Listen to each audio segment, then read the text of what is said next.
a couple of rules, and one of them is if the plugs don't fit, you can't get married, like you saw in that demonstration. A few questions that have been asked are, well, what about infertile couples? Can they still get married? Yes, infertile couples can still get married because that act is designed for a man and a woman and the expectations of creating a child. That possibility is still there. With same-sex couples, that potential is not there at all.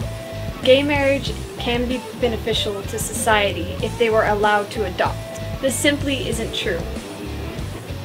Gays only make up 3% of the population, so not only would this have no impact on children in foster care, or foster homes, but children have a way better outcome with a mom and dad. They have a right to a mother and father, and you're taking that away from them. Marriage is a God-made union of man-made contract for man and woman. It's a sacrament instituted by Christ because it represents Jesus, male, and his bride, the church, female.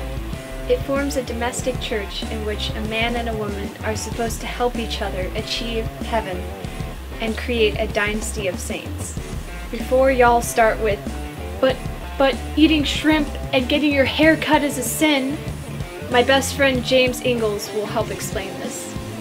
Old Testament law is usually divided in three ways. The first is Old Israelite Code, which is only binding to those living in the ancient state of Israel, which doesn't exist anymore, so it's binding to no one.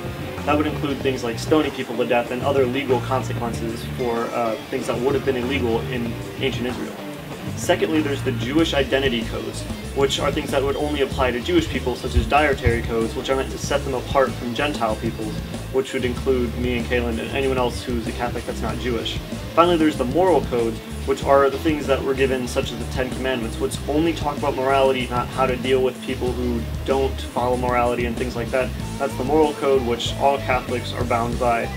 That does not include things like shrimp being a sin. That is the Jewish identity code, which Jewish people would be bound by, but not Gentile Catholics, only Jewish Catholics.